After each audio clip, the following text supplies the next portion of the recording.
It's not my problem. It's not my problem.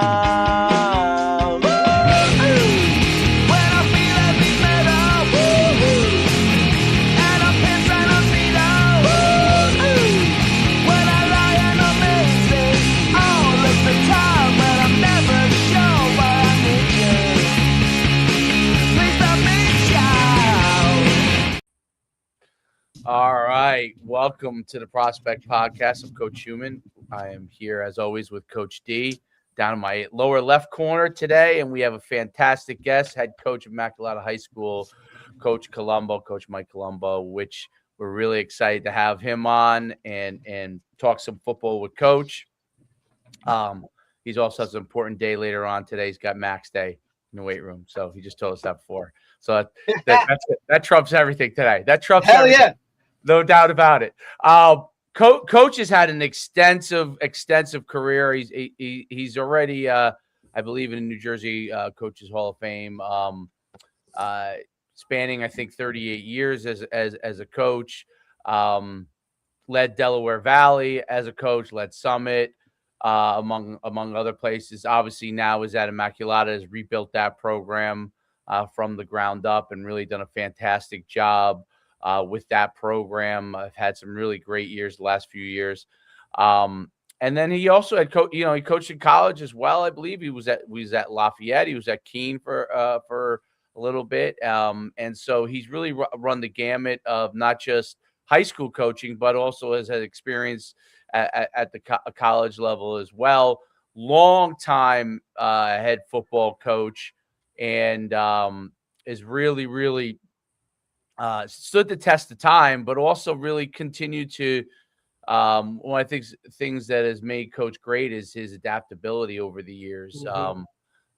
Running different systems, different players, different types of players, and having success along the way the whole entire time. So it's great to have you on today. Thanks, guys. Appreciate you having me. It's really exciting.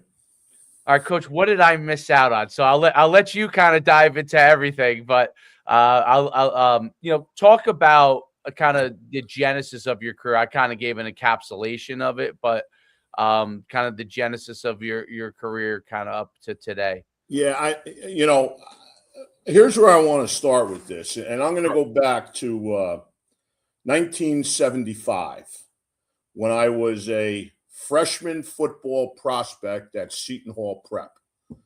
And there were no meetings. There were no introductory emails in those days, as we know.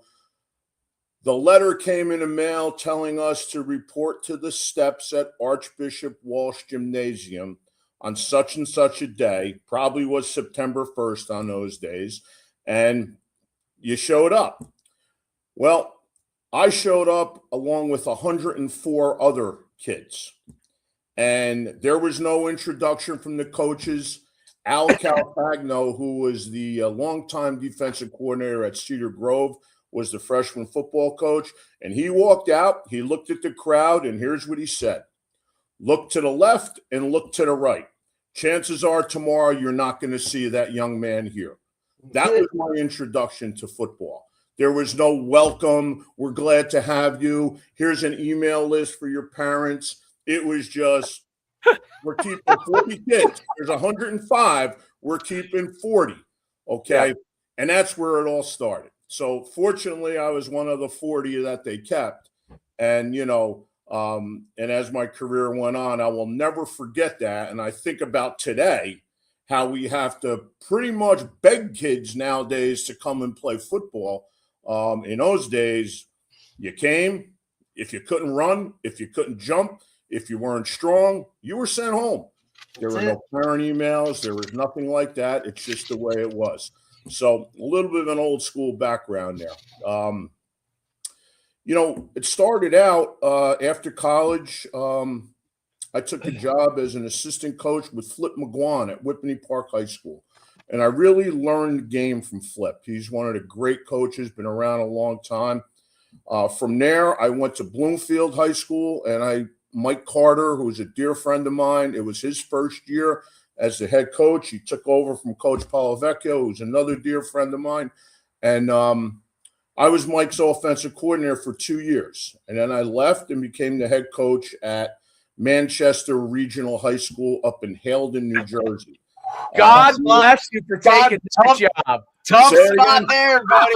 That's one of the toughest places ever. Well, be that as it may, it was a dead program, and 4 years later, we were 11-1. Lost to Leonard. What years was that? What year was that? Yeah, I'm curious. 96. Okay. 96. So that's wild, Dave. And coach, like, it's because this is how it all comes full circle. So Manchester was in our youth league that we played in, right?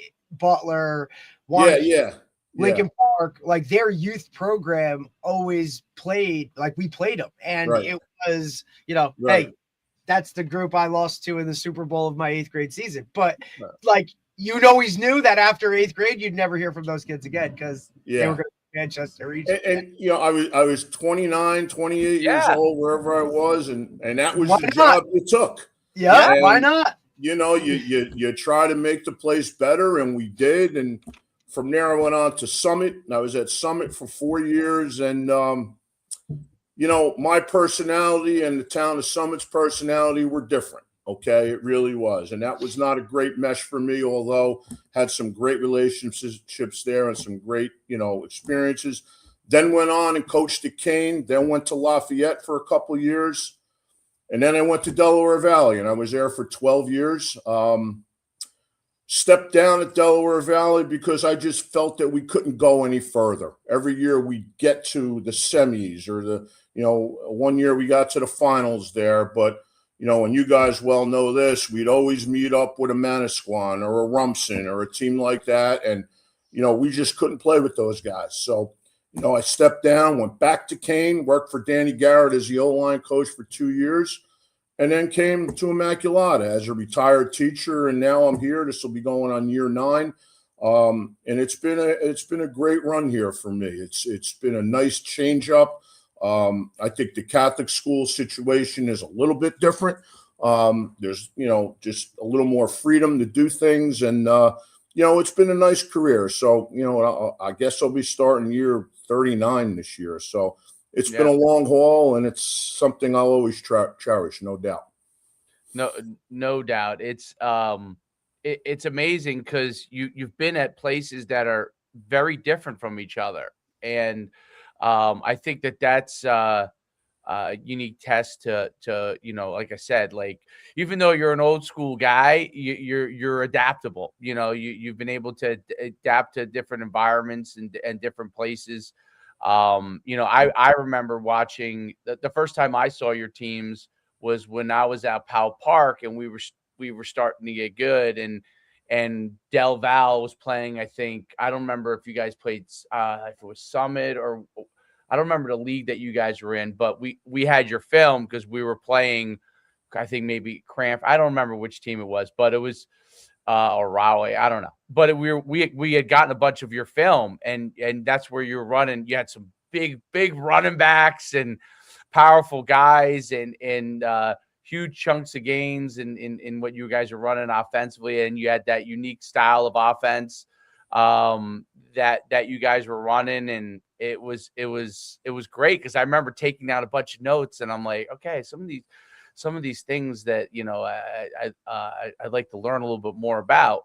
But I remember when you were at Del Val and you built that program up, because I always said that's a place that could go either way. You know what I mean? And what you did at Manchester is unique because I went to Saddlebrook High School. We were in a BPSL, and Manchester every once in a while would have some great, a guy like yourself would rally a team together, and I played some of those kids. There were some athletes there. There were some athletes there. Yeah, I mean, we had, if you guys remember, St. Joe's Regional at that time had a running back by the name of Cooper Rigo. I don't know if you guys recall that name or not. Yep. I do. We had a running back at Manchester, and we were a strict wing T team back then. And our fullback was a young man by the name of Caleb Patterson. And he was second in the state in scoring and in rushing to Cooper Rigo. Again, a small school, virtually unknown, but he was a great player for us. And, we had that 3-back system, and we were doing something at that time. The wing T was still an in vogue offense. A lot of people were running it. We know now as time has gone on, it's gone away a little bit, but we ran it, and that's all we did, and we got pretty good at it. And I think that carried us, and it helped us play with lesser athletes, although we always had an emphasis on a strong offensive line and those things. Fast forward to Del Val now. Del Val is a unique place. It's a great place. It's out in the country. And we always had big, strong linemen, kids that baled hay on the weekends, literally, all right, lived on farms, things like that. And we didn't have the greatest of athletes, but we had tough kids, hard-nosed kids. It was a wrestling school. We had wrestlers that played football. And, we adopted the single wing, and it was great. And I always said this, that was a Del Val offense. It worked for Del Val with the type of kids we had. And I'm talking the old school 1940s spinner series, all that stuff. And, it was great for us, and we ran it right up through. And then when I came back to Immaculata, I went right back to the single wing. And then I found a little bit of a problem with it in that at a Catholic school, you're in a little bit of a different situation where you have to bring kids in. And a lot of kids nowadays, and even going back 10 years, what do you mean, coach? I got to be a wide receiver but put my hand down in a three-point stance? I said, yeah, you do. So what happens is a lot of those kids don't want to play in this kind of system. I had a really good quarterback that year, and we adapted the normal spread concepts that everyone else does. And I ran it for 2 years. I didn't like it. It just wasn't unique. So I went back to running a single wing, and we've been running it ever since now. And, we've run the ball for 6,000 yards in the last 2 years. And, it's something that fits us. The fact of bringing kids in that don't want to play in that offense right now, I don't care. I want football players that want to play in our system that are going to do what we ask them to do. And all the flash and, the hand signals and the hurry-up offenses, that's what kids want nowadays. Why? Because that's all they do in 7-on-7. We don't do that here. We just run it. We run it hard, and we beat you with play action. And it's been a really good thing for us over the years. So kind of the evolution was, let's do it based on who our players are. But then I just said to myself, and as a young coach, young coaches have to understand you have to be who you are. You can't try to be someone else. You have to have a faith in what you do, run your system and believe in it, and try to fit kids into what you're doing. Now, there's a couple things you want to tweak, get some kids out wide, throw the ball. You can do that, but you can't dabble in a gimmick offense. In other words, if you're an option team, run the option. If you're a single wing team, run the single wing. If you're a wing T team, that's what you should do, not grabbing and choosing from things you see on TV and things like that. And I think when you do that, you have success overall. But more importantly, guys, I think you define your program. And I think that's what we've done here. We've defined who we are now. We're looking for linemen. We're looking for running backs. If those are the guys that we want to get here, this is the place for you. So that's kind of a little evolution of why we did what we did. I think that's a very important point, especially for young coaches to understand that, because they look at stuff like, you could get any clips you want on anything now because of the internet. You can get you can get anything on anything you want, and you get it all broken down. But it's easy to go and say, okay, I'd like to run this or I'd like to run that, but it's important to understand, does it fit with what you're doing? So if you and that's one of the things I think is wild with so many of the things that goes on. Like, for example, I use this as a great example. Like, everyone always tries to say that Mike, the guy who was the the Dolphins head coach, McDaniel, is such a genius, because he dials up like one play a week that goes up touch for a touchdown, but he loses the game. So my point is this: like, if you're spending so much time to dial up one touchdown and you don't have a system that fits into what you're doing that integrates with the whole entire offense, if we're talking offensively, but obviously the same thing goes for defensively too. But if it doesn't fit the puzzle, then it's just I think of those as like one-off trick plays, right? Because you're using that as a play at a time in the game in order to catch a team. But if you're spending an ornament amount of time on that, you're spending much less time on things that can help you execute throughout the game. And I think I think your statement is really good, because young people just think that when they see that all, and when you obviously, I would say this, when you watch a play, no one puts up the play when it gets stuffed. You know what I mean? For zero, right? They put it up when it hits for a touchdown. I mean, it wouldn't make very good teach tape. Here I am going for one. You know what I mean? It doesn't make very good teach tape. So it's important to understand that, but it's like you have to know what your system is, what it's trying to accomplish, and make sure the athletes understand that, and then everything else fits into that puzzle. But not the other way around. And that's what I think, like, you know, if you give anybody enough time to draw up things, like I say this all the time, my son could draw up a play that could go for 6, you know, and because he's creative, you know, he's a young kid. He's 10 years old. He's creative. He plays quarterback. He could draw me up, you know, but he would not be able to yet draw up a system. You know what I mean? So, and I think that's a really, really important point. Talk a little bit about when you construct the system that fits, you know, the team that you think you have. How do you go and construct that system? What are the things that you think are important fitting that into what your team has? Well, for us, David, and it all starts up front for us. And you know, we are going to make sure that our kids up front are athletic enough to do the things that need to be done in this offense. So, for example, we run 0 zone scheme, 0. Okay, we just don't do it.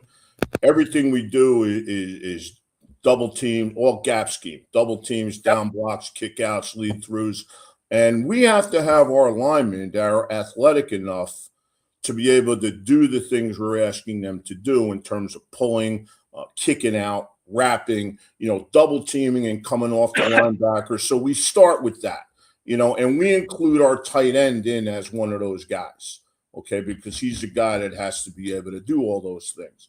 And then for us, the quarterback is an important part of this. However, he's not as important as a quarterback would be in a spread offense. All right. The important guys that need to be coached very well, besides the offensive line, are the running backs, because it's a 4-back system, including the quarterback in that system. So there's a lot of things with ball handling, timing, motions, the spin series. So for us, you know, we have to have the running backs that are able to block, okay, and able to run the ball well enough for us. Now, fortunately, we've had big, strong backs here, and we have 2 coming back next year that are.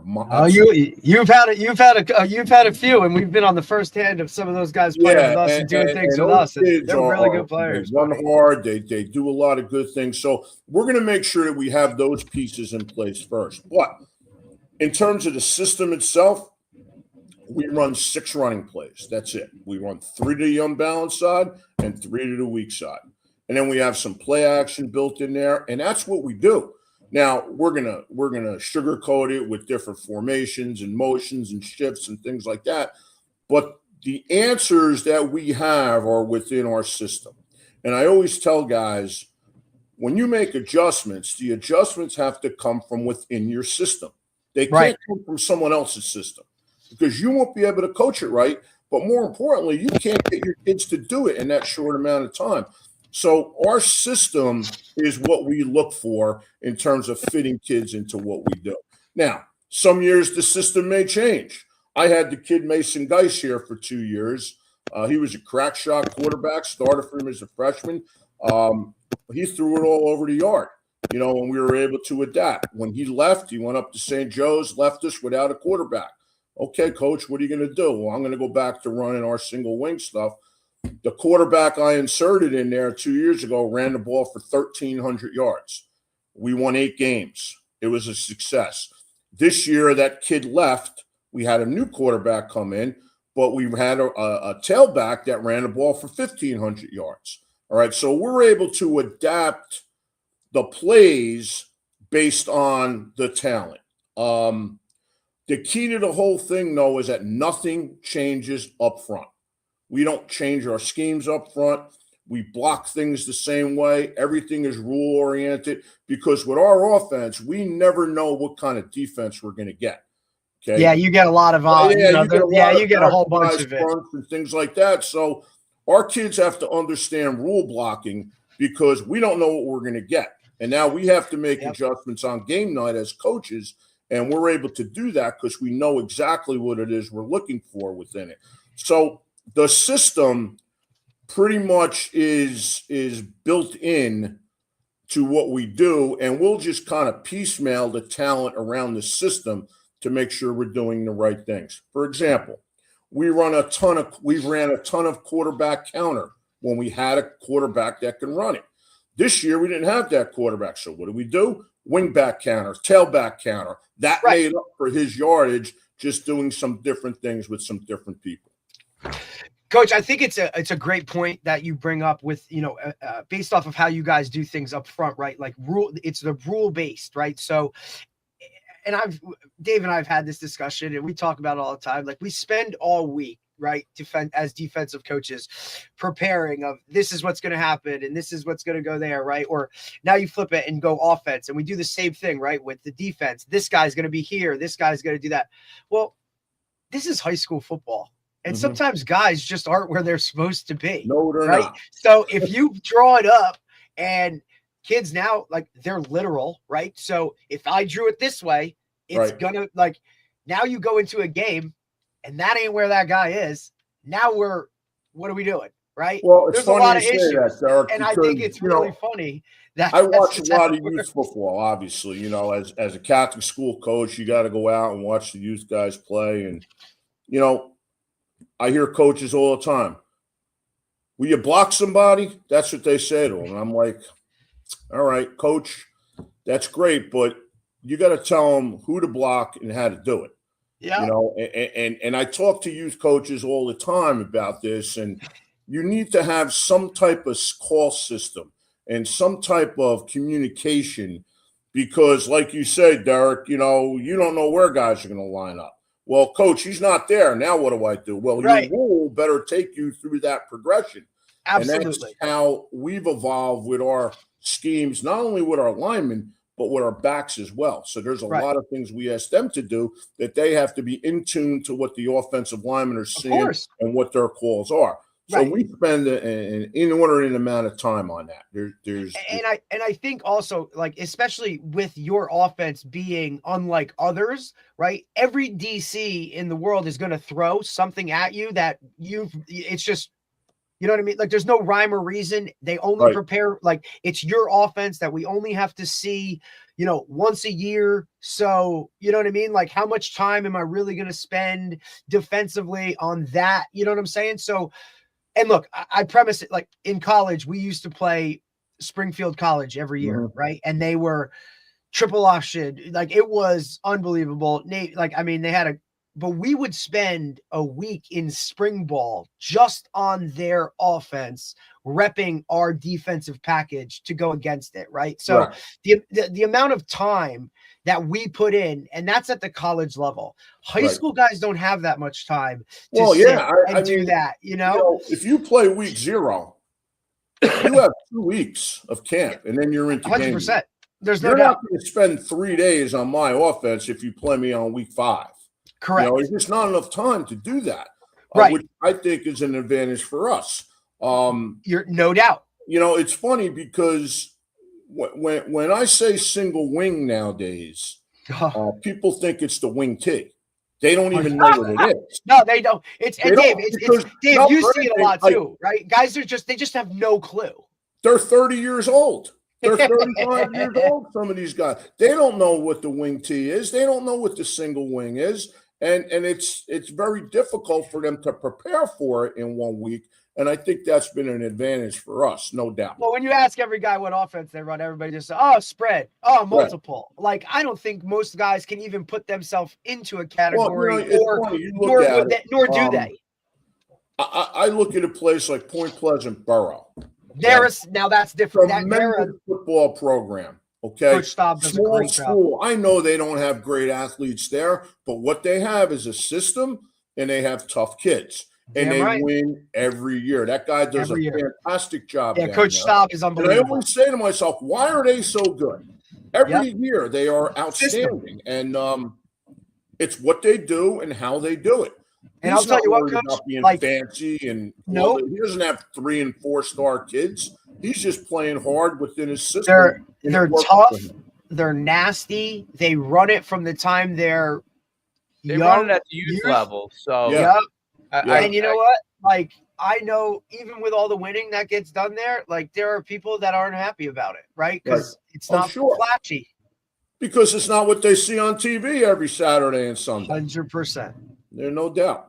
Well, the bigger part of it is always that I think if parents probably look at it like, if my kid doesn't fit in there, where do they play? Because they don't understand it. So they don't understand the system, and they'll go, how does my kid fit? They don't understand what the spread Navy option is. Like, when they look at it, parents are looking at it and they see two wings. They don't, exactly what you said. They don't see it on TV, right? They don't see, or very often at least. So they're looking at it like, what position does my kid play? Because that's how parents are. They don't. They are. They are. And they all worry about. Is he a receiver? Yeah. No, he's a wing. He's a wing. You're like, wait, what's a wing? All stats. Everyone's worried about stats. Now, you guys have been around. You know this. I haven't had one college coach walk in this building and say to me, Coach, how many passes did he catch? Not one. But parents and kids think that's the key nowadays. What I say to our kids is this. If you come to Immaculata, you're coming to Immaculata as a football player. And that's it. You know, where you play depends on you and your skill set. And if you're a wide receiver, well, we play with one wide receiver, and he's in a 3-point stance. Maybe this isn't a great fit for you, okay? Right. But, you know, we do have running backs here that will just keep going and going and going, and that's what we're looking to get. Well, it attracts, when you have a philosophy of what you're doing, you're attracting especially at parochial school, you could attract the players that you want for your system. Yeah, right. You could. It's just very difficult to make those kids realize that. You know, and that's the hard part. I wonder the running backs, because at youth football, right? To this, obviously, still the running back is the premier position at youth football, right? So I would think that, like, you would get a lot of running backs that would say to themselves, "Hey, I'd like to play in that system because there's more that play." You know what I mean? We have 2 outstanding ones coming in next year as 8th graders, that are going to be phenomenal backs in this system. And the kids we have in the program now are really, really good. So, I mean, that's what we're looking to build. And again, the other thing is, why is it so hard to get linemen nowadays? Like, where are all these big Coach, you can talk, like, Coach Shu's in it, because he's coaching youth football now. I mean, we're in. Look, it's a thing. I mean, we have a couple, like, ideas as to why it is, right? I mean, it's not as flashy of a position, right? It's what is it to do for the youth, right? Like, there's no 7-on-7 for linemen. Even, I mean, there is, but, like, I mean, you know what I mean? There's not that extra stuff for them to do. Flag is a big part of it too. It's a big part of it. So if you're like, I coach my son, well, there'll be 11U this year, but they're 10U last year, and I started with coaching them when I took their program over when they were 8, when he started playing. And some of those kids had already been playing for a couple of years. But I remember that when I first started, nobody wanted to play the line. Like there was none of them that like that. You know, you made them play the line, and I was like originally like even skill guys, I was rotating them on the line because they were some of my better blockers Right. at the young ages anyway. So I was like, okay, you go to here to here. Then it got to 9, then it got to 10, where you know kids are starting to like get a little bit more older. And next year there'll be 11, and 11. By the way, 11 you really means that half the kids are already 12. So that's kind of how it is with the age group, the way they put the ages and stuff. So you know, you might have some kids that might even be beginning to grow. But what I did was I was like, I got to get more actual. I got to convince more kids to play, and that playing line will be cool. So that was a very hard thing. So last year I actually have more linemen on the team, believe it or not, than I have skill guys now. But originally I had it's the skill guys have stayed for the most part. And I kept adding more and more linemen and getting more and more kids. But what I did is I added in, like I made they were all part of groups. So the kids who were not as good linemen, they were part of I made it part of a unique group, which was basically a single wing, right? So we have two quarterbacks that primarily play. One's more of a runner. They're both can run, but one's more of a runner, one's more of a thrower.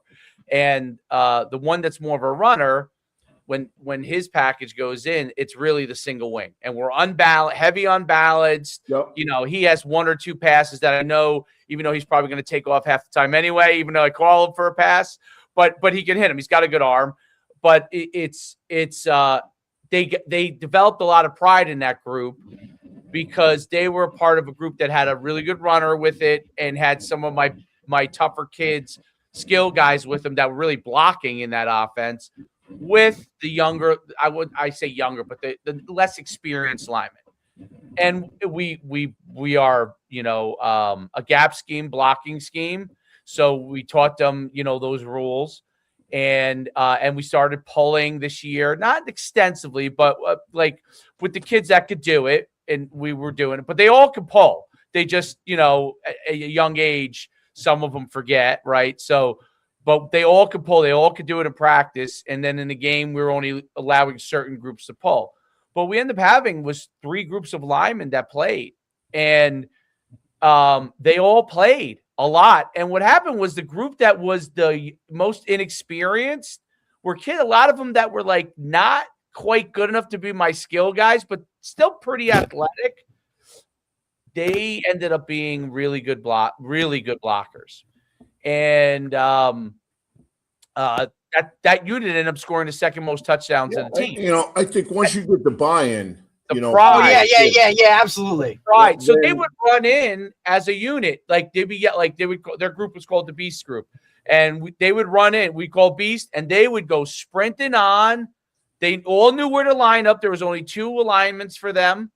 They all knew based off the alignment was a play. Yeah. And you know, and then there was a tag for a pass, right? So, but it was alignment was the play. They didn't have to remember everything, and they could just play fast. So even though they weren't yet that skilled, right, as blocking, they were learning. It was their first year. They knew where they had to go, what the rules were, and they just played fast. And what that gave the single wing quarterback, confidence that he knew over time where the hole would be. He would just look and see how the defense aligned, and he would run wherever less people were. We had more people. He just ran where we had more people. And I often said this. I've always said that if there was a youth team that ran the single wing and that's all they did and they did it well, I don't think you'd lose a game. No. I really don't.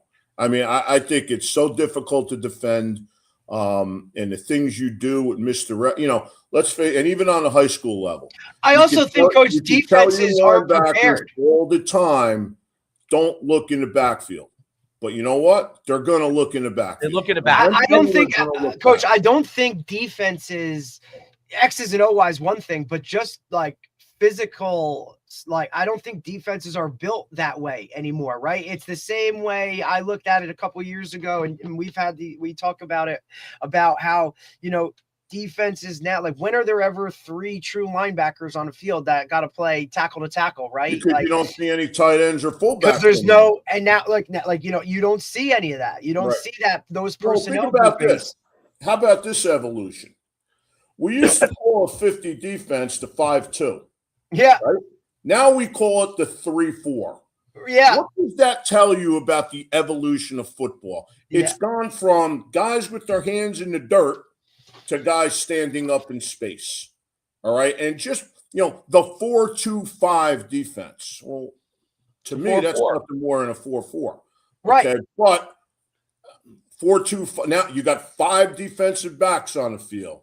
Okay, you have a nickel back, you have a dime back. That's not high school football, but that's what this is turning into nowadays. That's Group 1 football. It's what it is, right? And that's a bunch of athletes on. That's a bunch of let me get guys on the field. It comes down to, really, I look at it too, when you want to break down defenses, it's all what you call certain positions, right? And we've seen the mixing of positions based off of measurements, measurables, all those kind of things really evolve, right? Because if you look at it, really, those big monster two gap guys on the interior, like where are they? Right? They're literally off the playing field. video games. Right. Everybody, like, you've taken those, I guess, those rush guys on the outside, and they've become the interior guys, and the outside linebackers have dropped down, and now your safeties have become linebackers. Right. And there isn't a lack of big people. Okay, because at least I don't know. I live in a big town, so Middletown's a very big town. So my town might be different, and Derek lives in a big town too, so it may be different. I don't see a lack of big people. What I see is every time I see a big kid, okay, and I happen to get more than other people, but I always say, like, I'm a former high school football coach. I understand what I'm doing. So if I'm coaching at the youth level, I know what I kind of think about it from a high school standpoint, where to put the pieces and stuff. I'm not just trying to survive for the next week, where some coaches, I feel bad for some of those youth coaches. That is what's happening to some of them, right? And that's not always their fault.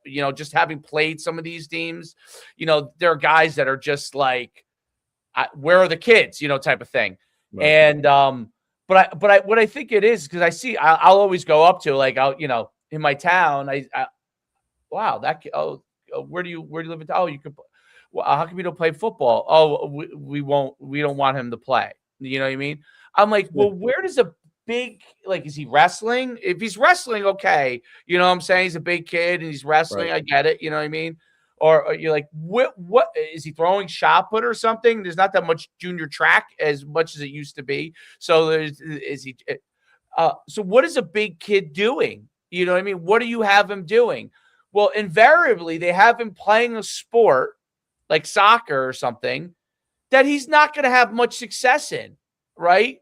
I mean, you take a big, heavy kid until they think, oh, we'll throw him in soccer or some pure movement-based sport, and he's going to get in shape, and he'll, and I'm like, he's not going to enjoy it, because he's going to stand there, and the things that God made him built for, okay, he's out there, and guys are running circles around him, because I've seen it, and I'm like, why would I put my kid in and give him an unfavorable thing for sports, where now he's going to go play video games because he's going to say I stink at sports, literally, right? No doubt. And we get it at the high school level. I'm not going to allow my son to play.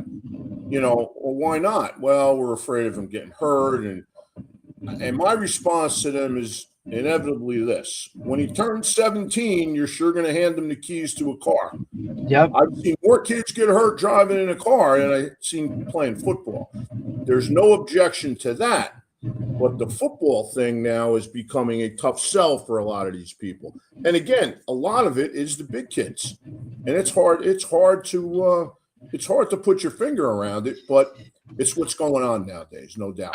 I say that at the college level, and I think the collectives are starting to understand this. Like, obviously, they pay all this money for the quarterbacks, right? But I said, well, there's not that many good offensive linemen, and You can probably steal a roster inferior spot right now defensive. and make some more money. Like, Yeah. They you know, being a started lineman. paying a lot of them this year because they realized There ain't that many. you're paying all this money for a Yep. quarterback, and this kid's spending half his time on his back.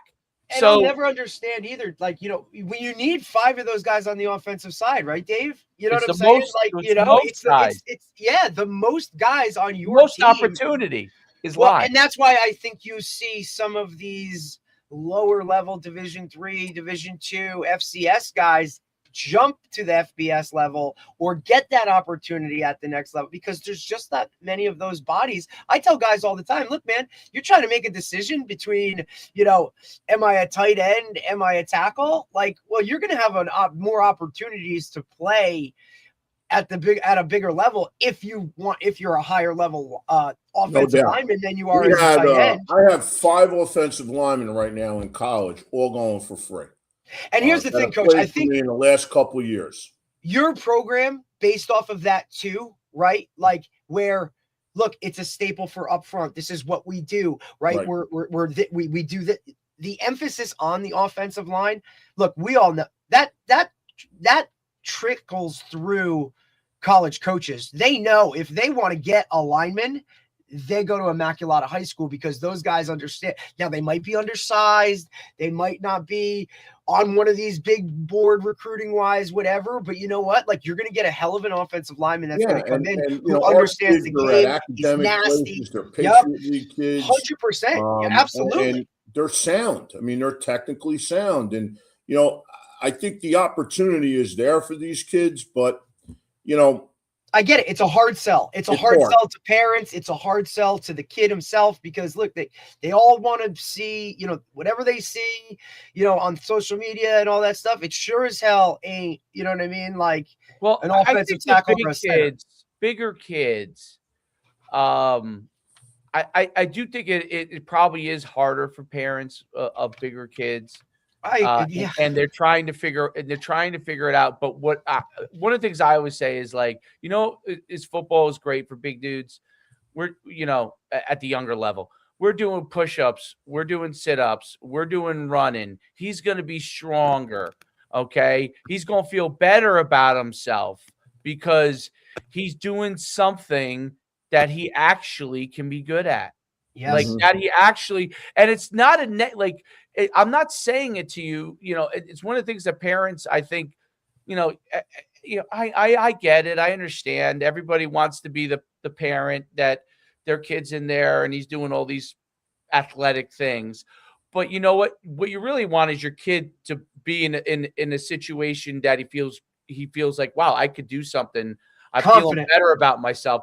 And what I think about every offensive lineman I've ever played ball with in college and defensive linemen that have been in front of me when I was a linebacker, man, those guys have pride in the weight room and even running, like, no doubt, Dave. No doubt.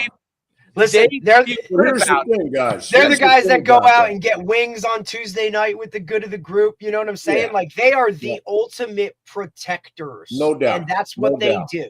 You know? But here's the thing. It's so important. It's hard to be a lineman. Okay? It ain't easy. You have to be in that weight room 9 months out of the year. Okay. There's no game to play. So in other words, if you're a basketball player, you're playing basketball. And in football, especially from the lineman standpoint, you got the weight room and that's it. Yeah. And kids, they're looking at their friends with all this compression crap on, running 7-on-7 and doing all that. Being a lineman is not sexy anymore. It doesn't appeal to these kids. And when you have a culture of linemen, I think like we do here, I think you have to sell that and sell those parents that, listen, man, our kids go to school out of here, you know, and they get good money, academic money, plus some football thrown on top. It's a great situation, but, you know, it's just very hard. And, you know, fortunately for us, you know, we have been able to attract those kids and we got a good group of them back next year. So I'm hoping that it's contagious here, but I'm not sure it is at a lot of other places. Coach, I don't know. I don't think it's not like it's anything specific to you, right? Because everybody is dealing with this in their program, there's no whatever doubt. age level it is. Like, we are constantly trying to sell, hey, you're an O lineman. Like, this is what you are. And look, there are some, I mean, again, you're trying to get 5 of these guys to buy into, hey, we got to work together and we got to do this and we got to do that. And look, any bad play that occurs, right? The first thing you hear from the stands is, well, you got to block somebody. I know. Yeah, well, no shit. Yeah. Like, I get it. It's a really hard sell. We talk about it because you want those guys doing other things, right? Other sports, right? Majority of guys that I've had or have coached that have gone on to the higher level played another sport, whether they wrestled or played basketball because of their feet or whatever that kind of stuff is, track, whether they throw or do these things. But again, it's not sexy, right? You're not out there going 7-on-7. Right. You're not out there doing these other things. When a team wins, rarely do they mention you individually as a lineman, right? Like, even in that, if you do get some type of love, we're talking about the O-line as a group, right? So it's just it's the ultimate part of a team game. That is the ultimate team game. Whereas if you're, but at the end of the day, ask a coach what wins late in the season, they're going to tell you we win up front, right? And that's where it goes to. The root and of every really good team has a really good offensive line that can do all of these things. But in a very individual type of society that we live in now, like, it's not the thing to do. You got to get those kids, like you said before, going out on a Tuesday night and eating wings together, doing everything, hanging out at each other's houses. That's it. It's not sexy. It's not big. It's just that's the buy-in. Great coherence with these kids, and what ultimately. Again, Coach, you talked about communication up front being important. Like, those 5 guys need to know, like, hey, I say this, that means you got to stay on this double with me until now I say this, now you can release and go get that guy, right? Like, no doubt. And think about it within a practice structure, right? Because I don't think a lot of people understand how high-level programs run practices. Those guys are an individual forever. Like, I'm doing my special team stuff. Dude, those guys are over there. Once we kick an extra point and go field goal, like, majority of those guys, you're over for an extra 15, 20 minutes of individual. You're together as a group without those O-line coaches. No, your skill guys are running 7-on-7. Hell, we used to call it lineman land. Yeah. Like, you guys go over lineman land. Even in college, for Christ's sake, they weren't even on the field. They were on their own area of go push the sled, go do this. Oh, field goal. Okay, run on over. Okay, now we're good. Go on back, boys. Yeah. Like, it's a different type of culture within a culture. How we've kind of structured things here. We want to build it from that standpoint, with our linemen being first. And I think that's the mentality of our kids. And, that's how it's going to stay here. There's no doubt. To me, one of your biggest hires on a staff is your O-line guy. Like, he needs to be he's got to know schematics. He's got to know kids. He's got to understand how to get buy-in. He's got a development, right? Because look, that undersized freshman is eventually going to be the starting guard. So you know what? Like, you got to get him ready to go, right? And also the whole center, guards, tackles. I mean, I've been with some line coaches that the start of individual is all 5 of those linemen throwing back a snap, just because, God forbid, just in case, someone's got to be able to do it, right? So I think that the cohesiveness, the learning of positions, all that stuff. Getting a great line coach, and I don't know whether you feel like you do or you don't, but getting a great line coach is also can be difficult. Like, I found that, like, there's no doubt. At the high school level, when I didn't feel like either my line coach had to learn, I just, I would just say, hey, listen, I'll take one of my other, because everybody wants to be a skill position coach, and have them work with the skill guys, and I'll go to the line and help that guy until he gets to a certain point and that might be a whole season, depending on where he is and how. Yeah. But I felt like even when I started doing the youth level, I went from coaching the skills, I do the line. I do the line because I feel like, how are you going to get youth kids to become good linemen, right? And want to be linemen. And youth is obviously different than high school, but how are you going to say to kids, go play the line, and then you as the head coach and in youth, I'm going to go throw with the skill guys. I'm going to go over there with my son's quarterback. My son's quarterback, right? I'm going to go hang out with my son at the quarterback position. I go and coach the line with the two other guys that have kids that are on the line. It's awesome. So because those kids realize, hey, you know what? He could be over there doing that stuff. He's with us. He wants us to get better. And I think, honestly, first of all, I have to say, like, I was a skill guy, obviously, but I love the line because those kids, to me, are always.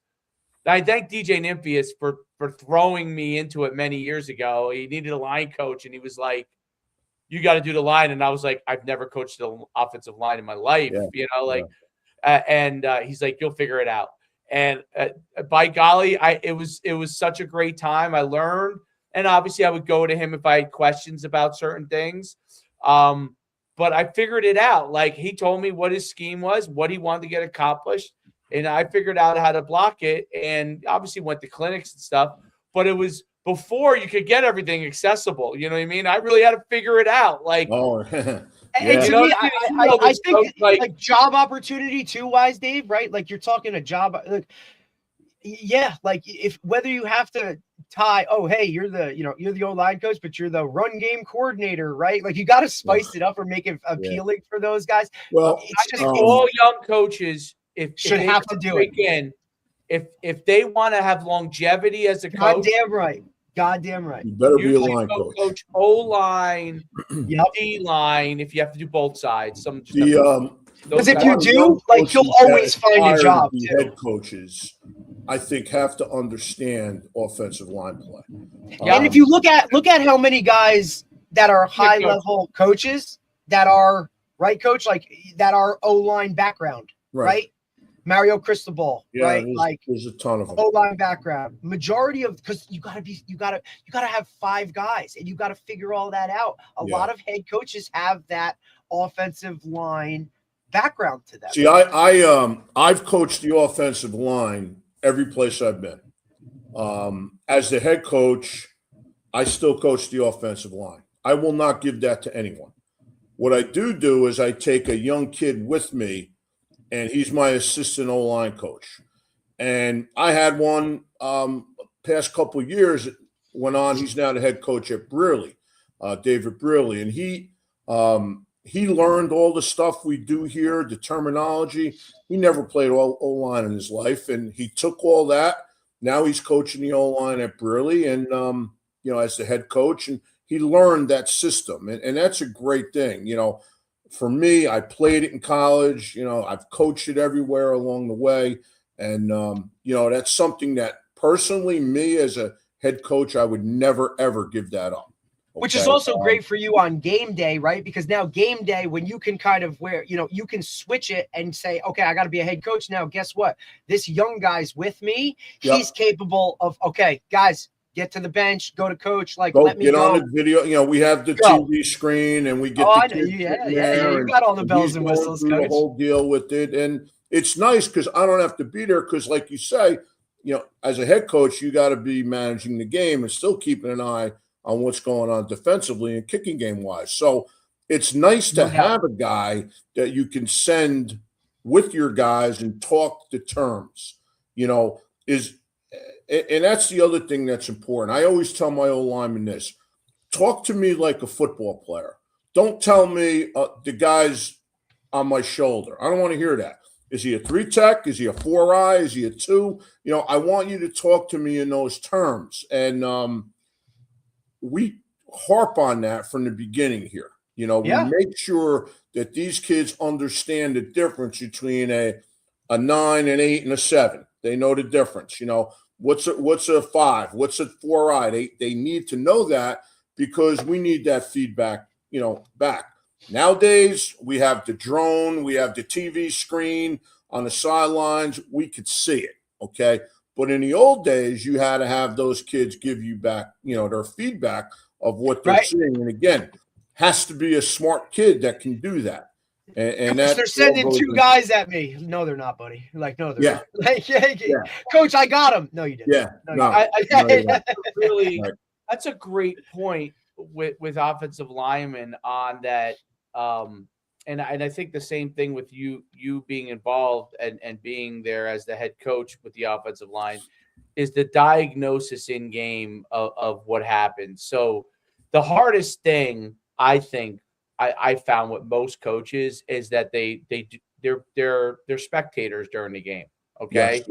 They do a lot of spectating, yes, cheering and being excited is part of being a coach, but they do a lot of spectating, meaning they're not watching the game as to good or bad, diagnosing what the issue is. Right. So coaches who learn, I mean, you're obviously an expert there, but who understand offensive line and defensive line play can much more quickly diagnose when there's an issue that happens, because everything starts from the front and then it goes from there. It goes outward from there and backward from there, right? No doubt. So, but that quickly in game, because you're calling a play really quickly, right? And so if you're calling a play, whether you huddle or you don't huddle, you have to have the play that you're thinking you're going to run. You have a couple of those in your head or on your sheet that you think you might go to next. And if something happens, and being able to diagnose that quickly could affect that next play call or 2 play calls down the line, and being able to get a real answer either from yourself or from one of your coaches or the player before you come off. Because the worst thing that all the technology is phenomenal, right? Because when they come off, now you can go through it, right, and you can make those corrections, which helps you for the course of the game.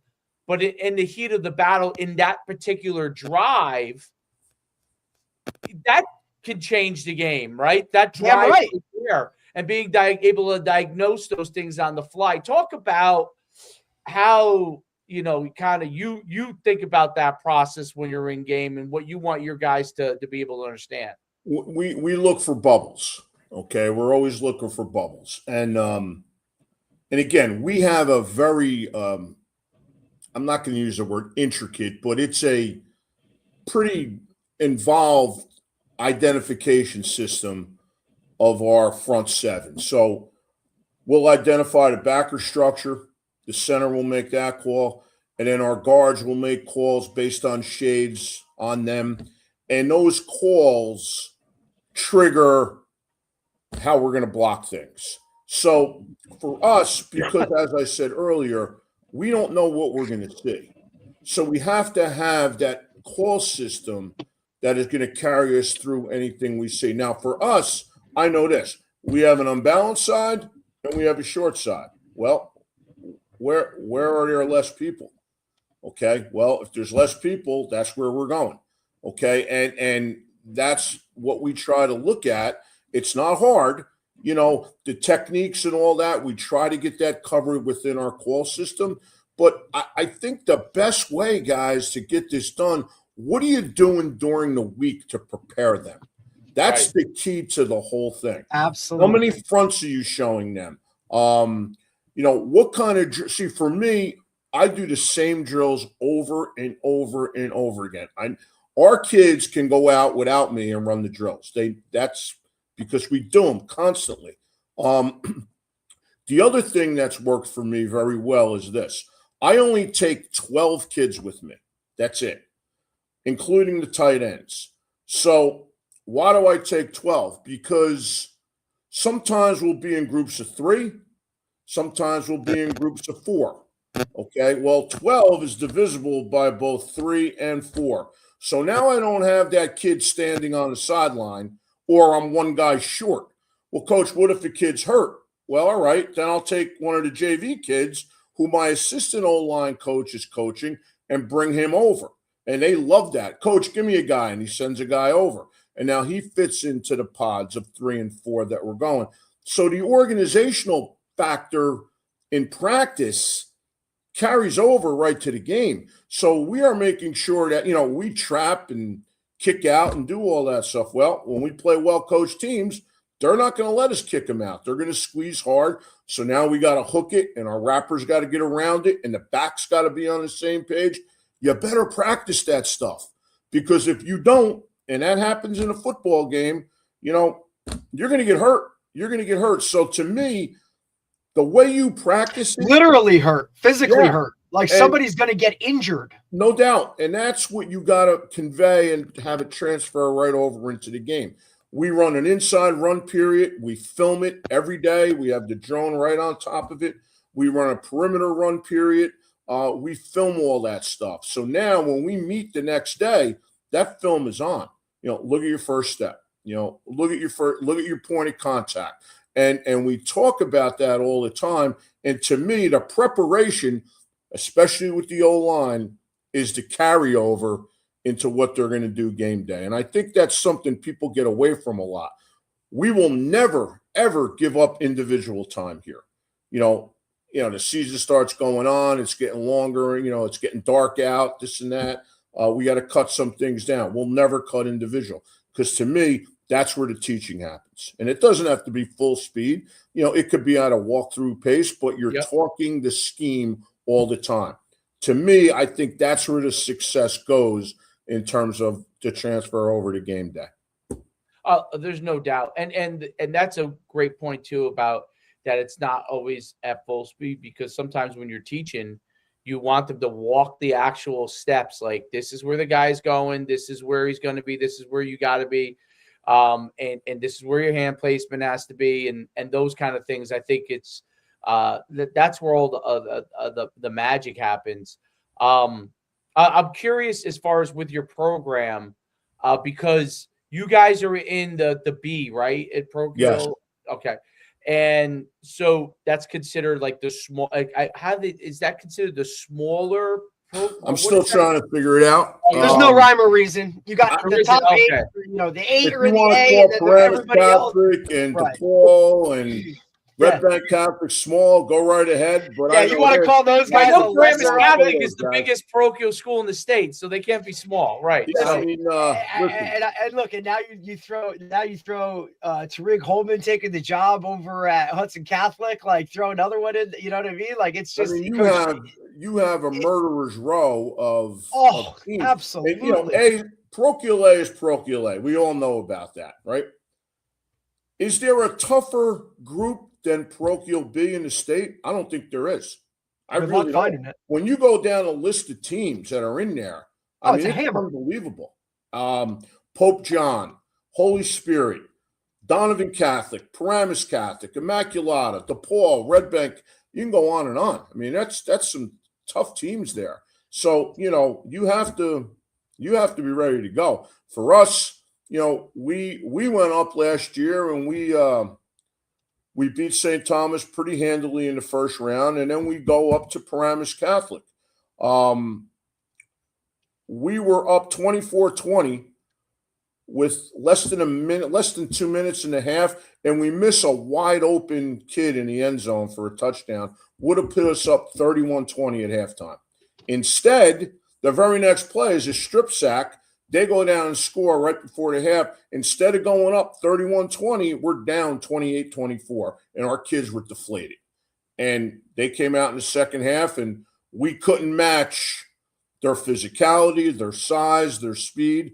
You're talking about a gigantic Catholic school, and we're a 500-student co-ed institution here. It's hard. Our kids have to play both ways sometimes. So when we're doing that, and now you're asking us to go play DePaul in a playoff game, that's a tough deal. That's a real tough deal. Our schedule next year is, it's brutal. It really and that was is. something I also wanted to bring up with you, Coach. As a parochial, right, it is difficult. I know you're in a division. I know you're in the Super Football Conference, correct? Yeah, we're an independent now, so we've changed our whole schedule. So I was just going to get so as even more so as an independent, finding games, Oh, it's extremely difficult, right? listen, And I don't think people even understand it. no, Just because, I mean, based off of you being a private yourself, right? Now, look, you're trying to schedule teams that are comparable. They're in the same kind of category. You want to challenge yourself, but you also don't want to get the shit beat out of you physically which I'm sure doesn't happen very often, but just fitting those teams into and finding an entire schedule in itself is unbelievable. I don't think people understand how hard that is or how difficult that is. So, and that's before you even take into account some of the logistical issues of, hey, I might have to travel 2 hours or an hour and a half, or play a game on a Thursday or a Saturday night or something off the cuff just to get teams to come in and play us. At the same time, know that our opponents are going to factor into how it lines us up for the playoffs, right? So talk about that a little bit, Coach, just the difficulty in scheduling. We obviously, because I know it's tough. Yeah, we were given 8 games by the Super Conference. So I had to make a decision of, do I want to play 9 or do I want to play 10? Well, I decided on going with 9, and we needed a week 0. Okay, I put feelers out all over the state. When you're a Catholic school, the public schools don't want anything to do with you. Okay, no part of it. And I get it. I understand all that. However, I had to go on the Eastern PA website and advertise for a game. And so I get a call, and I took the game. We're playing Monsignor Farrell week 0. And okay. You know, and then we play St. Joe's by the Sea from Staten Island week 1. And then we travel up to White Plains and play Archbishop Stepanak week 2. And then we got an easy one after that. We have to go up and play Pope John up in Sparta. Okay, Coach, you might as well just get a hotel and play. Stay up north for the week. Those first 4, I mean, unbelievable. Then we get Mendham, we get West Morris Central, we get Morris Knolls, we get Hudson Catholic, and then our last game is against Seton Hall Prep. So we got some dudes coming down the pike this year. There's no doubt. I think that's why Coach, you want to play those games. You want to play against those people. But for us, you know, we got our work cut out for it. But that's the way we want it. We want to play those people. So are you a multiplier team, Coach? Get to that level, you got to play those people to get to that level. It's a great point. That's where we are right now. Great point. Are you a multiplier team, Coach? We are not. Which I don't understand. So for everybody that doesn't understand what that is, in the state of New Jersey, there are certain levels of parochials, basically, is the governing body deems certain teams that are private, they give them a number. And if you're a public school and now you go and play one of these private school teams, you get a multiplier or a number of extra power points that can now help you regardless of win or loss. And I believe there's 3 tiers to it, right? Your Bergens would be your biggest, and then it kind of trickles down from there. So I was curious as to whether you are, because that helps a little bit in scheduling a public. Schools. Yeah. Now, correct. Not to be controversial, but that's what we like on this show. This because how you're not, I don't know. I was told that because we lost to a public school, that we cannot be a multiplier. Well, St. John Vianney is a multiplier. St. John Vianney lost to 3. Yeah. Okay. St. Thomas lost to 2 public schools, and we beat them. They are both multipliers. We're not. So I'm not sure I understand the reasoning there, but that's what I was told. So that's all right. I ask because for me as a public, we're now scheduled to play St. John Vianney, and one of the all good. I get it. We'll play whoever. It doesn't matter. That's not our thing. But to have that little bit of a multiplier does aid in kind of telling, when mom and dad want to know, why are we playing a private? You say, well, look, we get a multiplier for it regardless. Right. And when I was on staff at West Orange, we would always schedule a Seton Hall Prep because we knew that multiplier itself was the one that probably put us over the edge and got us into the playoffs. Yeah, regardless. Get you a home game and help you 100%. Which in that league, a home game, in the playoffs when it comes to that is a big deal. But like for you, like you said it right. And obviously, like where I played at Butler, we always played bigger schools, group 2s, group 3s, and we were a group 1. It helped us, whether we won or lost the game, prepare for those playoff situations because we played tougher teams, bigger teams. It sets you up for that. And I know it's a hard argument, right? But it does help. Yeah, we're football coaches. We want to take on challenges. When I get a Seton Hall and a Pope John that want to play us, let's go. Let's play. Yep. And I think that makes us better playing those teams, and it does playing teams that we could put 50 points up on, and we see it a lot. Like we see it down here, right, with some of the private schools more south, right, where they'll beat up on Publix all year and then get to the playoffs and it's a first round exit or it's something of that because and when you're pigeonholed into a certain schedule playing those certain teams because you're in a league, right, or you're in a conference and you have to play these teams where you're not an independent like you and can go out and schedule. So as hard as it is to find those scheduled teams, sometimes that work and difficulty in it helps you because you're not just getting what they roll out for you, running through them. And then when you get to playoffs, it's an oh shit moment of like, wow, these guys can play too. Like, yeah, but you haven't experienced that all the time. And the other thing for us is that, listen, kids come to Immaculata because they want to go to college, any private school, right? Well, by playing that type of schedule, okay, I am preparing kids to go on and face high-level competition. The guys that come in our building and recruit, when they look at who we're playing, I mean, hey, these guys are battle-tested. They've been through the ringer. Oh. These are kids we want in our program. So for me, I think that's a win-win, and we're going to take the challenge and play this schedule and see where it winds. At least we'll know what we have to do and where we have to go to get to the top. And that we'll get that answered for us this year. You'll know it by game 5. That's for sure. Yeah, we will. We sure will.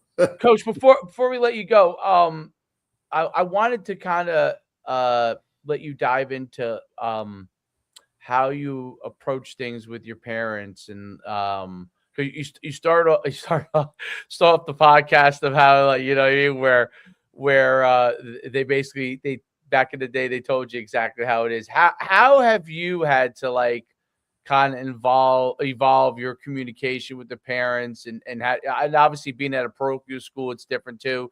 Talk about how you kind of do that, like preseason or what do you do? I mean, we do what everyone, we have the preseason meeting with all the parents and all that, but basically I tell them a couple things. Number one, Mom and Dad, I don't want to hear from you. I want to hear from your son. Okay, because 9 times out of 10, when your son knocks on my door and he has an issue, he and I are going to figure it out. You don't need to get involved. If it's that one time where we can't and you need to get involved, then we'll have a conversation. I'm not going to talk to you about playing time. I'm not going to talk to you about what position your son plays. I'm not going to talk to you about someone else's son. What I will talk to you about is his schoolwork, how he's doing academically, if he has a problem, his college recruitment, those types of things. And basically, guys, I tell parents the truth. I tell them the truth. If I don't think your kid is that level of a player, I'm not going to market him to those colleges, okay? Because here's the thing, and I know you guys are going to agree with me on this. Parents have no clue how good Division III football is. They have no clue. When you go watch a Springfield play or an Ithaca or someone like that, they have no clue how good those teams are. You got to tell the parents the truth. And every kid thinks they're going to Ohio State. We know that. But that's not the case. So to me, I let them in. I let them watch practice. They can't go beyond the fence. I don't talk to them. Whenever they have a need for their kid that doesn't have to do with football, my door is wide open to them. when it comes to where they come in my house and want to talk about what I do, I don't have that conversation, because if you work at an insurance firm, I'm not knocking on your door and telling you how to underwrite a policy. So don't come in my door and tell me how to run the football. All right. And I tell that to the parents. And I think if you take a hard stand with them and let them know what the rules are right away, they are good. And our parents here have been great. I haven't had too many issues. Yeah, you get it. Kids leave. They're not happy with where they're playing. So they transfer. We get that everywhere. We get kids transferring in. We know that. But I think the more upfront you are with them, the more they appreciate it. The other thing I found, especially here, in the Catholic school environment, is that parents do want discipline for their kids. They really do. That's why they're sending their kids here or to any other non-public, because they want the hardline discipline. So when you convey that on the football field to them and make it an extension of what's going on in the school building, I don't think you have any problems. So we've had the hardline kids a lot, and I have had the parental support every time I've done that. And they've always been, Coach, you do what you got to do. We understand our son made a mistake. And I think you could deal with those people, but it's the other parents that, Coach, my son's not getting the ball enough. How's he going to go to Ohio State, in your offense, which I'm telling you happened to me last year. And the kid transferred and went to another school and got the ball less there than he did here. But that's what we're not always greener, Coach. It's not, grass is not always greener. That's what we're dealing with in today's society. So again, set the rules, tell them the truth, and your credibility as a coach has to mean something. And I think when you've been doing it a long time, when you say something, it kind of matters to them a little bit. So that's important. If you're a younger guy, you got to build that. You got to build it. I think that's a great point. I saw this, actually, I saw it on TikTok. There's like a basketball guy that I follow. He's a former college coach.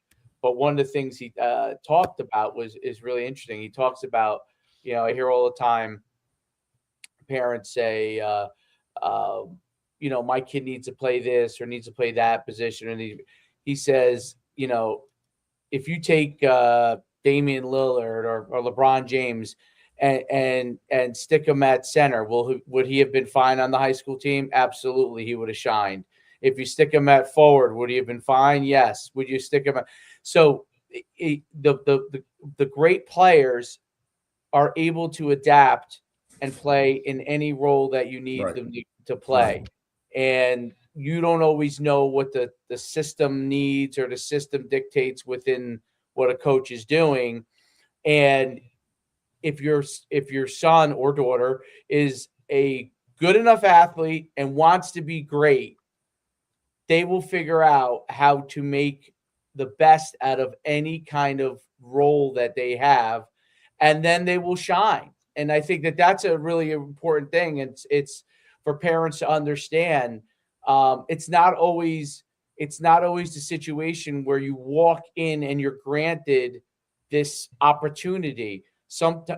Sometimes, which is how it used to be, was all the time, but you have to go and earn that opportunity. And then maybe the coach says, wow, he's really good at this, doing this. You know what? Maybe I can take him over here and try him and do some things over here with him. And coaching. Yep. That's coaching, right? So I think that's an important thing for parents to understand. Like I try to tell parents, like, if your kid shines where he's at, I'm probably going to see them move athletically, and I might be able to figure out more things for them. But if they don't shine where they're at, then I may not be able to. And listen, I would say there's nothing wrong. Player says, hey, coach, I was pretty good at this position. I have no problem with you coming as the player and asking me about that. And then I'll have an answer for you. You know what I mean? But mom or dad does not need to be the first part to doing that. The player has to be able to become a man and start to take ownership of that, because you're going to deal with the whole thing's broken. And here's the thing, like just this morning, All right, I'm looking at Instagram, and what pops up?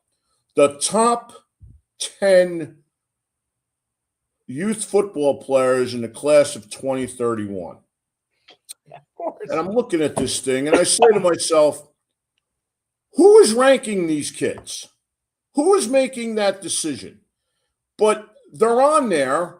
So now mommy and daddy see that. And now where do those kids want? Let's bring them up to Bergen Catholic. Let's bring them to St. Peter's. Let's bring them to Bosco. You know, and why are we doing that to these kids today? And the parents are buying into it. Personal trainers, specific coaches. Well, my personal trainer said this, and this. Well, of course he did, because he wants you to keep paying him. That's why he's going to tell you what you want to hear, even though it might not be right for you. He's going to keep telling you because you're going to keep writing that check for him every single month. That's the other thing parents have to do, because I'm in it, have to do a good job of, which is talk or watch the way that the personal trainer interacts and does things. That tells you a whole lot.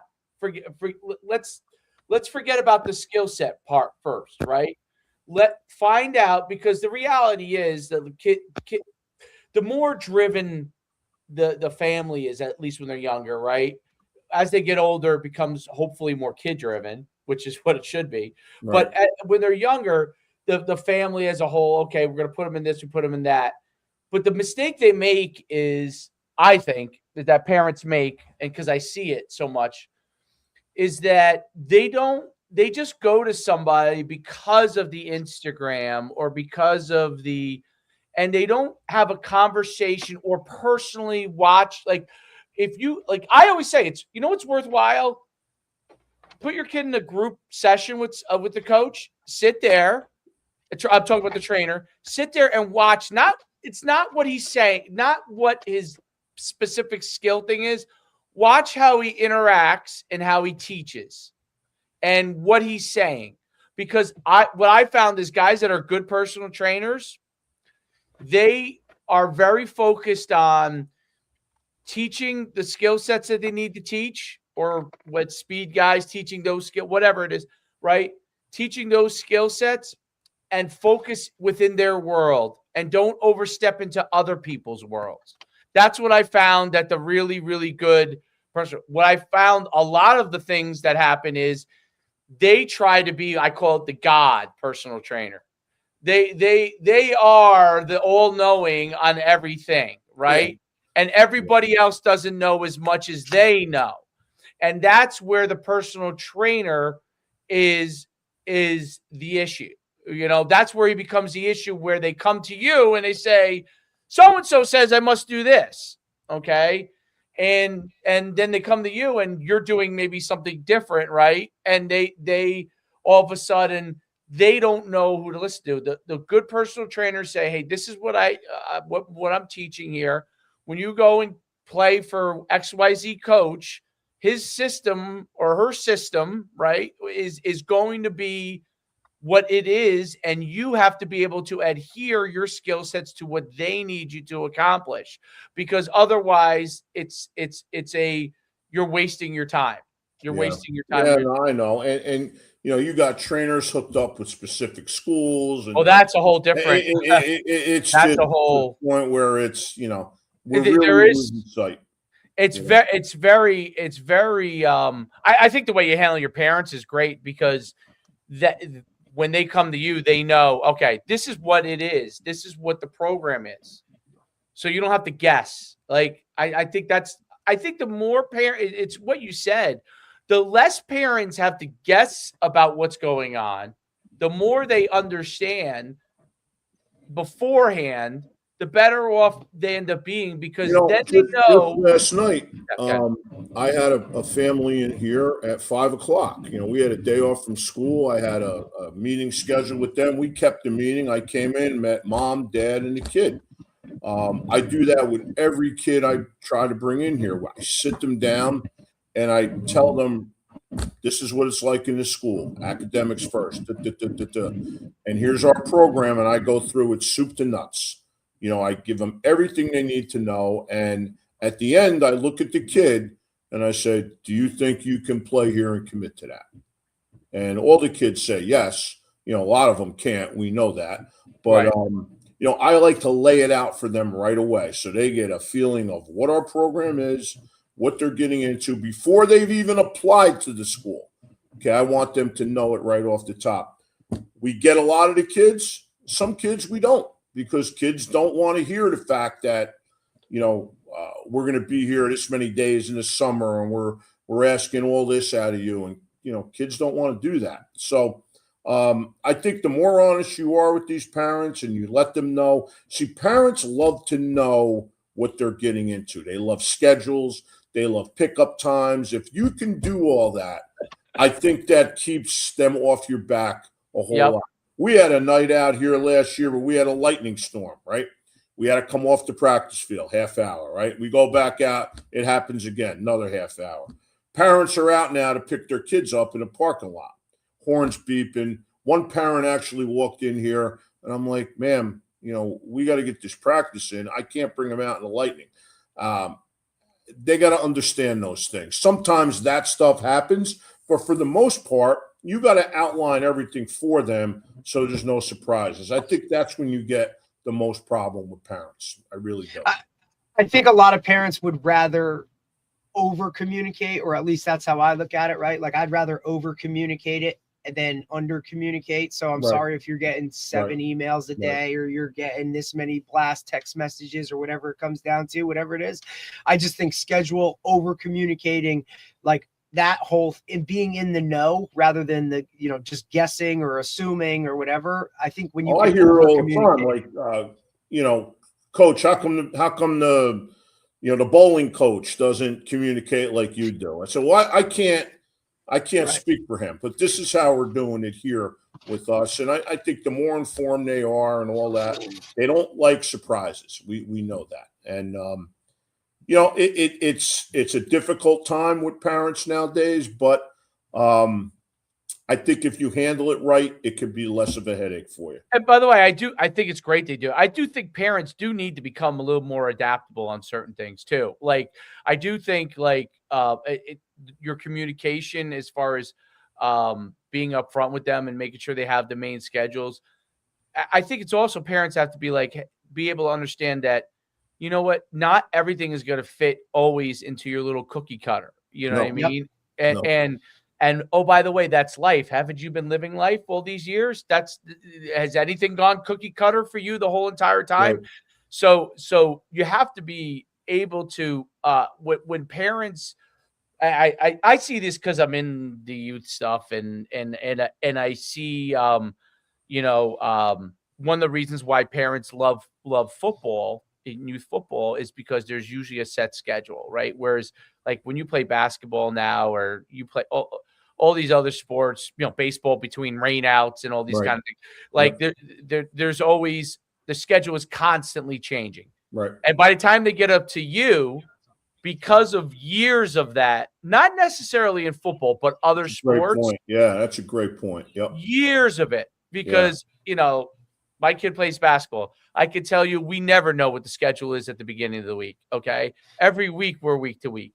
Right. And it's not because the coach doesn't, it's because what's being told to him, as far as this is what's available. Oh, this game that you were supposed to have, that team can't make it. Now it's over, and it's over and over again. But I do believe that that's what's really good at what you're doing, because it's almost like a sigh of relief that most of the stuff is going to be scheduled, because their whole entire time leading up to you, it's been literally chaos, right? And let's not even talk about when they do, like, I'm not talking about local travel sports. I mean, if these kids go travel like in, national or regional things, how crazy those schedules are, right? Yeah. But just local stuff could be crazy. So when they come to you, they're like, oh, I bring them here and I don't have to pick them up till then, and I could just come back at that time.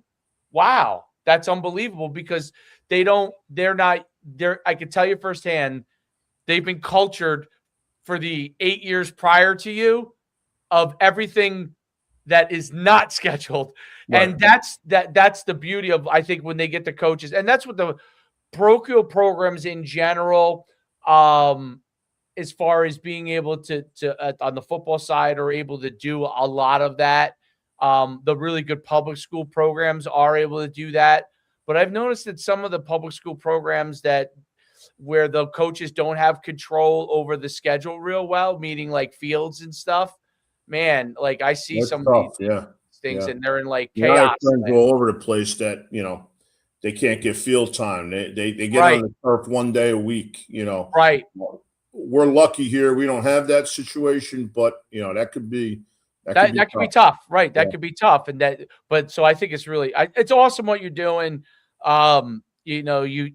You've built that program back up to a powerhouse, and I think that, like, when you run stuff like the single wing, to me in today's world, if you're doing something that makes other teams have to coach something different that week, it's really, really hard, because Yeah. it used to be like when you ran the spread or you ran, quarterback option offenses, or like that was like an anomaly that was hard for people. But now that it's become the norm, now See, in those offenses, you line up only a certain amount of ways. correct. You're in doubles, you're in trips, you're in empty, right? Now you have to defend players. You know what I mean? They're going to have studs here. You got to defend players. In a system offense like the option or the single wing or something like that, you got to defend gaps, which means you got to put people in different places, and that sometimes makes defenses a little bit nervous because they're getting out of their comfort zone. For us, you got to defend 9 gaps. Okay, we present you with 9 gaps that you have to defend.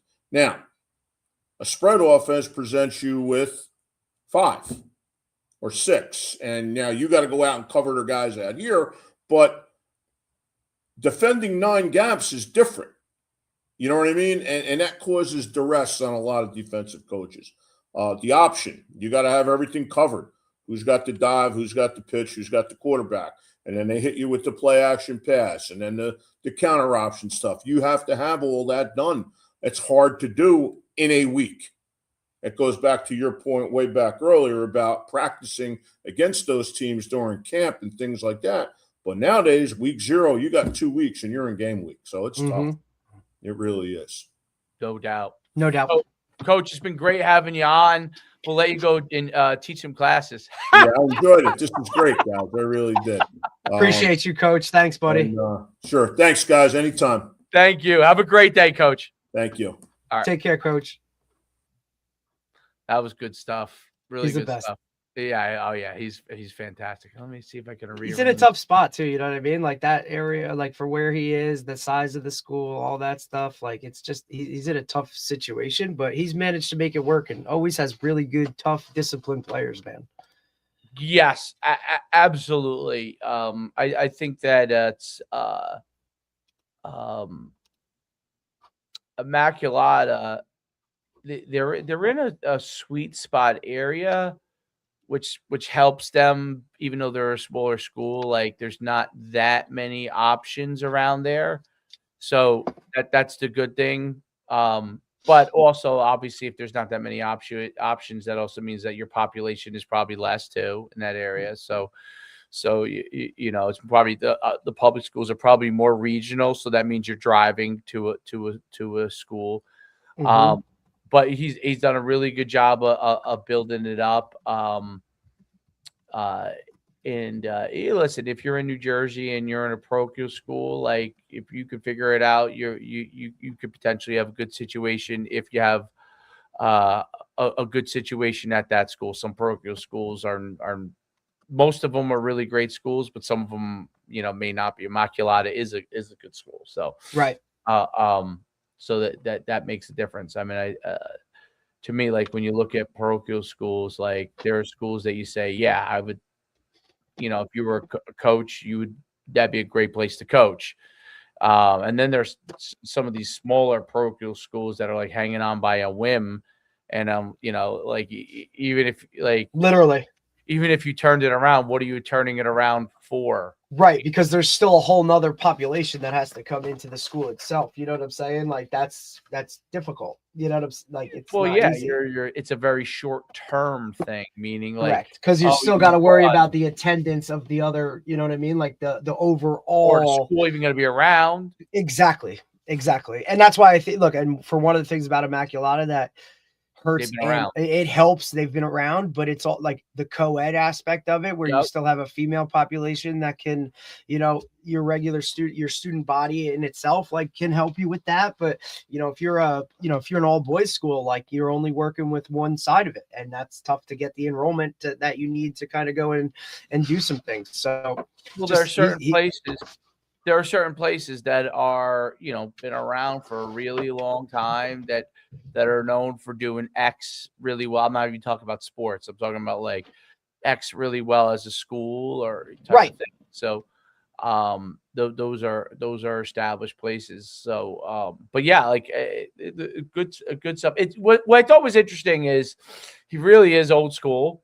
As far as philosophy, we didn't really get a chance to dive into like some of the speed and strength stuff, but I know he has like a big helper for him is Will Beckford, who played at Rutgers. He has a training facility near there, and I think his kid may go to his school.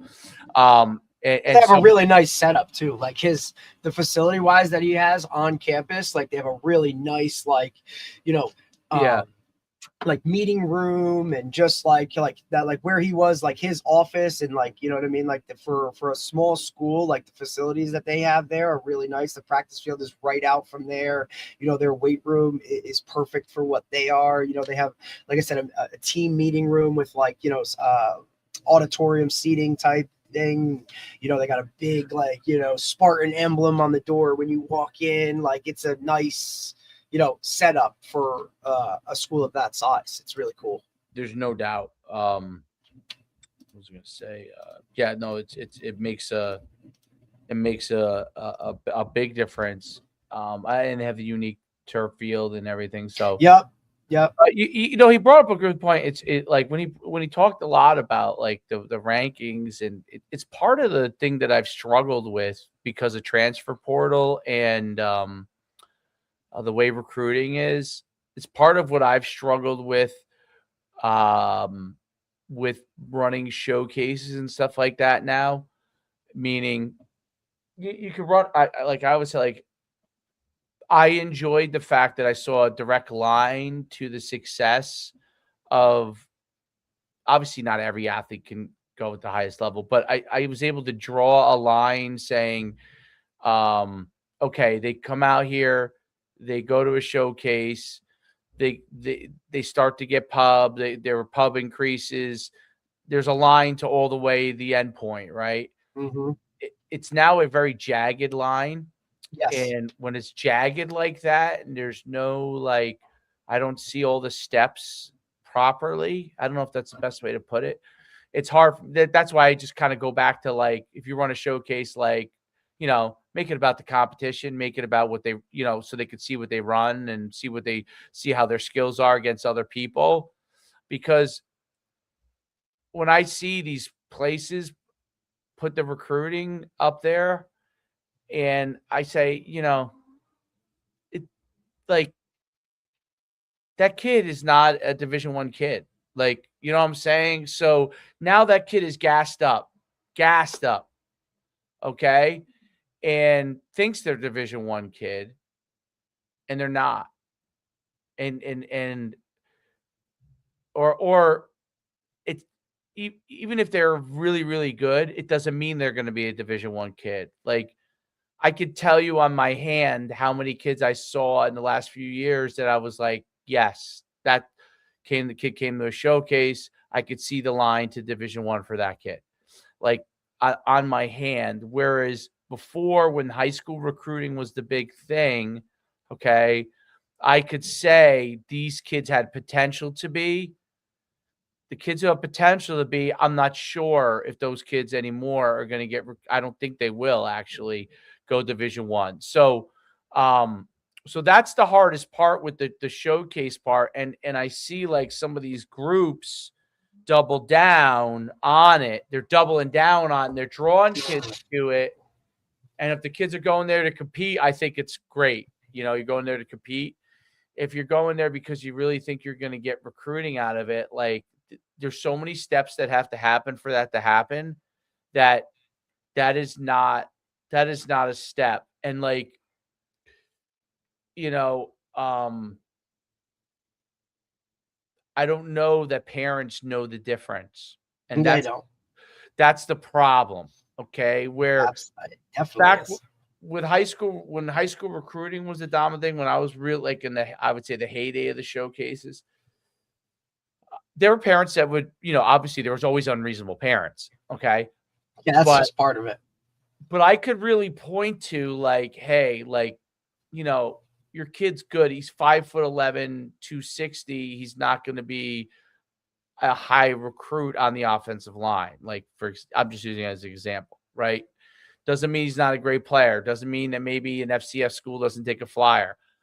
That same kid, I can't even have that conversation because for the most part, I would really just say, hey, like he's probably Division III. And the second you bring that up, like they're going to look another way. They hate you. They hate you. So, what do you mean he's not this? Or what do you mean? Like, you know, oh, you don't believe in my kid or this, or, you know what I mean? There's just so much negative that goes with you being honest and upfront. Like, it's brutal. Football has always been, well, all sports are numbers, is a numbers game, but football in particular, because there were more players on the field and there's more scholarships, has always been a numbers game. Meaning, if you have 85 scholarships, okay, and of those 85, let's say 75 are going to high school kids, okay, in the 4-year group or whatever, you could do the math and say, okay, 75 divided by 4, approximately this per class, multiplied by number of teams. That's how many high school scholarships are available. Very, very simple. Then you could go and say, I'm probably in the range of the top 2,000 in the country. If I'm in the top 2,000 in the country, I'm probably a Division I football player. Okay. If I'm in the top 3,000 in the country, meaning I'm in that range of players, I'm in the borderline area. Okay. Now, if you're top 2,000 in the country and they're only taking 10 Division I kids, that means that only 1,500. Now you're in borderline FCS area. It's a numbers game. It's a numbers game. So that's where I've gone to the point where it's a lot. If I know you're in the top 500, you're probably safe, right? You're probably a Division I player. If not, guess what? You may not be safe. You may not be safe from that standpoint, and it hasn't changed as far as your ability. Right. It has not. It's just something that's out of your control. Right. It has not changed. Your ability did not change. What the market changed. That's why I sometimes bring up the whole. I bring up that story of how my recruitment went, where I didn't know at the time, but I was actually borderline Division I guy. When they dropped it from 95 to 85, I then became a complete borderline guy and was probably going to go FCS, which is what I went, right? That changed that dynamic. All right. Yep. And so if that had been 3 years earlier, would have been different. Like, oh, Dave went here or went here. If that dynamic, it's a numbers game. And so parents, and it changes like year to year, or certain programs might look at it differently, right? Like we need more guys at this position or that position type of thing. Like it's just every program is different, and right. But you need to know the numbers.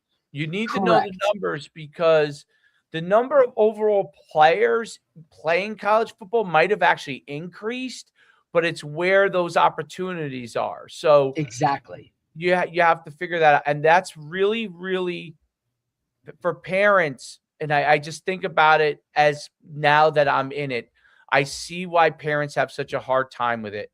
The reason why parents have a really hard time with it, it's not even the financial investment, it's the time invested. The time invested, it's like, you know, the money probably was a big deal in the beginning, but now everybody just spends money. That's just how it is. Yep. But the time, meaning that's why I always say, like, you know, if you're playing on a national 7-7 team, I would like to know what's the reason that you're doing it. If it's because you want to travel, okay, I'm okay with that. If it's because you want it, because you know, you really want to see players from different areas, I'm kind of okay with that. If it's because you want to get a Division I scholarship because playing against better players is going to get you that, then that's a dumb reason. Okay, so like the first two are reasonable reasons to me. Okay, they're reasonable reasons. Everybody has their own reasons. The other reason is a reason that is a pie in the sky reason. Okay, because there are plenty of good players within the area you are for the most part. And if you dominate those players, it's not going to be very different because it's still 7-on-7. It's still not tackle. Okay. You're still not hitting somebody. I can only see I can basically see how fast you are, how high you can jump. Okay. Against other competition. There's value in it, there's no doubt. Okay. And I could see what your quote unquote athleticism are. Are you a freakish athlete? Now, I could see that as long as you're facing good competition, even regionally. Okay. Nationally, oh, yes. Oh, I lined up against so-and-so going to Alabama. Okay. And I jumped and I scored a touchdown over him. Well, the question then becomes, what was his responsibility in that defense? Right. There's a lot of other questions that we got to ask to get answers. How hard was he going is a legitimate question in 7-on-7. There are some kids that are effing around half the time. Okay. And there's some, you know, it is tired. And in all fairness to the kids, it is exhausting. So you might take a play off. And honestly, you know, like you want to play hard, but when you play 6 games, like your body cannot go 6 games full speed every single play.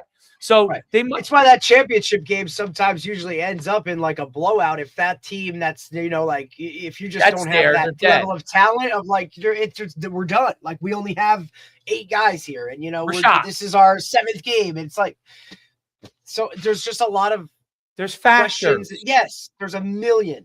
Right. And sometimes people don't want to hear that. No, they don't want to hear it. It's cut and dry and it's not like that. It's important because they're shocked they end up being shocked. Actually, I thought, you know, I don't want to name the player, but I thought I saw a commitment yesterday. I thought it was a pretty mature move by that player. Even though I don't know if that's where he'll end up going, but I thought it was mature because it was early on like a youth megastar. And then, oh yeah, very, very good. I think we're talking about the same thing. I think he also, if we're talking about the same human, which I really think we are, I think he's looking at a lot more than just the sport itself. And I think he's looking at a future, and this could be the best spot for him life-wise. Yeah, I think he's just figuring out, you know, what's the mature situation on it.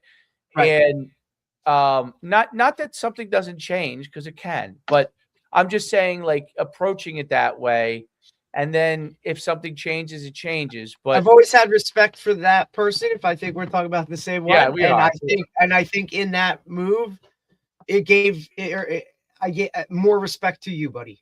You know what I'm saying? Yeah. Because I'm sure there's a lot of people in your ear saying, why don't we wait? Or you're going to get, you know, let's see how it goes.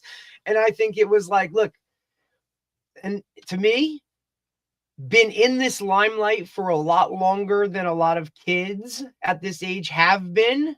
Maybe it's just, look, I really just want this to be over with. And this is stability. We're good. Let's go finish it out.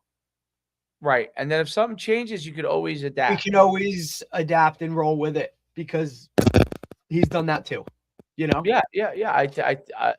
There's. I'm excited. I think it's a great spot.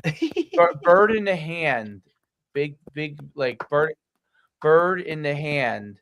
Okay, is definitely a big deal in recruiting because I see too many of these kids, not just high school but transfer portal, like they just give up their spot, like they just give up for literally, like you might as well go buy.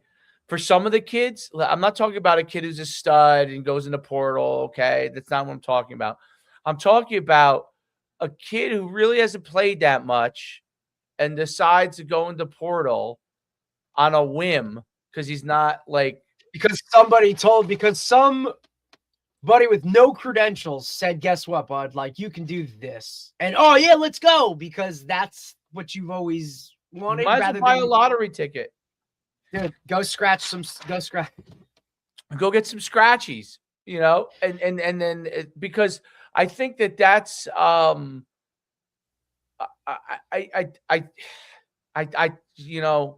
man, like I hate saying it this way, but before you transfer, unless you're at a big time Division I school, which I do understand, some of these guys you get caught behind like an All-American, like what right. Sometimes that stuff plays a that's factor, it is man. what it is. I'm not saying I agree or disagree. I'm just saying that it is. I understand, but when you get in these situations where you're like I don't know, you're at an FCS school and you're a backup and you haven't played it down, and then you go into portal and think you're going to get offered, like. Don't Dude, work like you just that. gave up your right. scholarship. And guess what? Like you ain't able to just flip a switch and go back. You know what I'm saying? Like there ain't no retreat, right? Like, hey, because guess what? That spot you just left, somebody else in the portal got it. I don't understand that part of it. I don't understand how people with all the information that's out there still do shit like that. But, I actually will liken the misinformation in probably all sports, because I only get certain things in my algorithm, to now the misinformation I now see in speed training. Okay. So it's just all business is interesting to me because all business goes through these ebbs and flows, right? I'll just go to restaurants, the era of the Bennigans, the Chili's, all those places. All of a sudden, there was one of these on every corner, a different thing. And then all of a sudden, they started going out of business, right? Because people are like, we don't need that many fast casual restaurants in the world, right? It's only so many Applebee's in the world. Right. So combines, right? Like there was a 5-year run where we had very little competition. We were killing it. Then all of a sudden, there's one on every corner, right? And I'm like, do we need a combine in every corner? Probably not. It goes through with every single thing. It's funny with the speed stuff now, because really North Jersey was really like when I was in it, and Parisi was like the godfather probably of it, and then I was there, and Joe DeFranco and Chuck Mound, my partner Brad, Chuck Mound, there's a bunch of guys. So when we were all in that forefront of it, it became one of the reasons why I jumped out of it was because I thought it was just too oversaturated in there. And I was like, I just don't want to be in an oversaturated thing, constantly trying to explain why I'm different when parents can't understand. That's why it's good to be first in a lot of things. When you're first, they see, you become the forefront of it. That's kind of why I've always been trying to be in a push to be in front of things and not in the behind of it.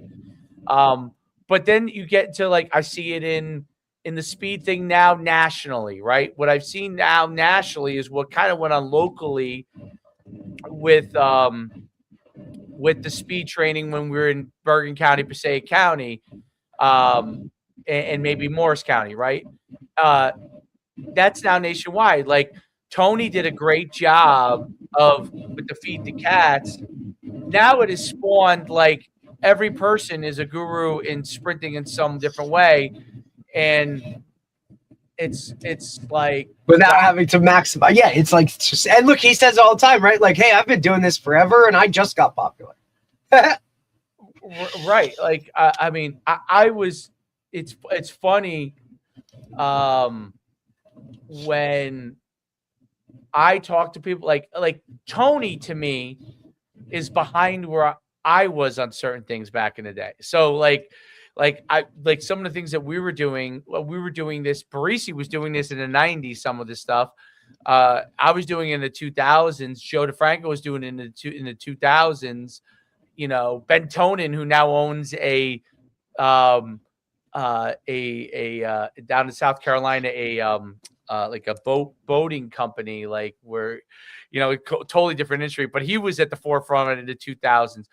And you know, and so it's interesting now how but each industry goes through those kind of things because people see, wow, and social media's allowed this. I could become really, really popular by spouting revolutionary ideas, and some of the revolutionary ideas make sense, and some of them, like I see some things that like I just laugh when guy gets on, is balancing himself on two things. Oh, dude, like, some of that the are things rolling, these guys do. like Some of the things these guys what do. do I need? Why do I need to be able to balance on something that there was a higher likelihood of me breaking my ankle on this Literally. thing than me actually getting anything Like, out I'm of not it? sure that reward is worth the risk. It's crazy. It was like when I used to see this. There was a time where back in the day in the speed training and strength training, where guys would get on the you know, the ball, the big ball, Yeah, the Bosa balls. the circle one, not the half one, but yeah. So they would do squats on the top of it, and I used to always be like, "What's the point in that?" Like, just wait till you fall off this thing. Yeah, what? You could break an ankle. The weight could come off and go flying and hit you or a bystander. Like what is the actual gain that makes such an athletic difference? What are you doing? Yeah, this is not going to help you score more touchdowns. It is like, what are you doing? It's funny. I mean, Coach just talked about it. Statistics, right? People are obsessed with statistics. Like, that's, you know what I mean? Like, it's just. You could stand there and I could put pressure on you physically with my hand and get the same effect. Like, why would I want to risk injury to do? So these things start to become more and more of a thing. But I sent you a guy. I think you follow him. Yeah, I already did. I already reached, and I've reached out to a bunch. I sent him another email and another message today. So hopefully Fred Duncan will respond. I think he will. I posted a couple of the things that he think I liked, and I saw that he. That's usually something I do too. Is I'll just like either like or repost like again, or I'll like, you know what I mean, like unfollow and follow again type of thing. Like, hey, make awareness. We want you to know. I got some tricks. I got some tricks to it. Yeah, we like what you're doing. We want you to be aware. We like what you're doing. Like, hey, guy, like, you know, like, hey, I got a couple guys here, or I'll just, you know, somebody that knows them or has had contact with them, like, hey, can you do me a favor and reach out and, you know, let so and so know that I'd love to, you know, have a conversation and shit like that. What I think I'm gonna do, I have a million things I have to do, but I'm gonna write this down right now. I just thought of this, and I actually should do this, and it won't take me that. Actually, it'll take me a little bit of time, but I should just make like a general website for the podcast. You know, nothing. I mean, I can make it probably pretty quickly, and then put all the guys we've had on. Oh, buddy. You know what I'm saying? That would make your job easier. Listen, all I have to do is share it. I have it broken down, you know, name, position, if you have them all, state, I'll have everything. I'll just share. Yeah. Send it to the list, because you know what I'll do? I'll take that. Dude, I'll build the site, and that way, you know what it will do? It will. I mean, I have it broken up by, you know what I mean? Like, you can. It's all. I got their name. Like, it's You broke it up by category. I kind of have it. It's just very general, but like, you know, guys where we did like specific breakdowns on stuff are highlighted a certain way, or if they've been a repeater, like they're highlighted a certain way. It's divvied up, like, you know, like it's broken down by each year and how we've done, you know what I mean? Like who came on when. And I mean, I've literally have day of the week, like when they've been on. I'll put that. I'll put that on a website, because I think that also like for people to go to reference wise, and then I could put the playlist of our videos on that site. Yep. And, you know, just embed it, and that way they Yeah, can. it's cool because then they can go like, hey, They like can just go, on do their you own wanna go- time. Yep. Like, hey, you don't like if you want to. You don't have to go to the YouTube page, right. You don't have to go look for it. You can just go right here and find a show, and bam, it's right there. Yeah, because once they see names like, and I'll put in even all the names from like even when I was doing some of these, just all the people like even Jeff Christensen, like we've had everybody, like almost everybody. I mean, we haven't had Urban Meyer, but maybe that will get us down the line, like some of those guys, because they'll see all these other names. They'll know, like all the guys that we'll have on that list, all these big time guys will know some of those guys because they'll have had them in, they'll have talked to them, Dude, most of them are in the same circle. You know what I mean? Like you go to one of Yeah. Tony's track football consortiums, like of the 13 guys speaking, 10 have been on our show, or 11 have been on our show, or 12. Sometimes we're just spot on, and they all talk to each other. Like I've had numerous guys like, hey, I talked to so and so about your show. Like, yeah, like it'd be great. Like, let me get on and do it. Like, it's just we're at that point now, dude. Where we're, you know what I mean? Like, you're booked 4 weeks out. I mean, you know what I mean? It's just kind of is what it is. I understand that it's kind of in doing it for so long, it's kind of seasonal, I guess. Like the amount of traffic. Like we know that football season is really tough because that's our main kind of whatever. But the fact that we were able to supplement and still have 3 shows a week throughout that, like, you know what I mean? Like, I thought that was big because it's, it gives us an opportunity to kind of direct our focus kind of elsewhere and whatnot. And we make it work, whether it's, East Coast, Central Time, freaking Pacific, whatever. Like we find a window to make it work and whatnot. And if, you know what I mean? Like, I just think it's cool. And, I enjoy it. I think for me, it's one of the challenges and fun part of it, I guess.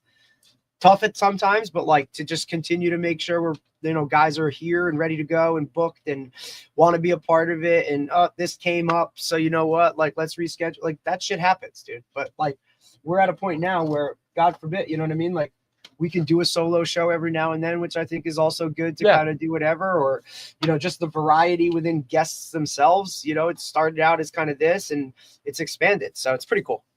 But I just shared it with you, so you have everybody on it. Right? Oh, perfect. Yeah, because what I'll do is I'll make that, and I'm trying to think. I might be able to get it where I can put it into categories too. Like, okay, and that way people can right. see. And I have it labeled pretty specific. You know what I mean? Obviously, I made you an editor on it, but like, it's where the it's.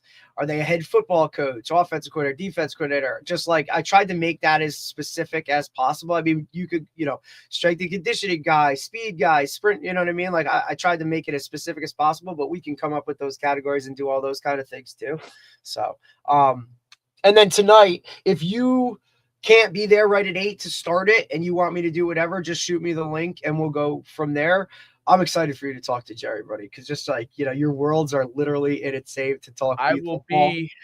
It'll be okay. It should be good. Today we don't. Today. Who knows? It's a snow day. I don't have. No, I don't have. I don't think I have any. I don't think I have any games today. So, so yeah, I should be here. I should definitely be here. So awesome. Cool, man. All right, man. Talk to you in a little bit. You got it.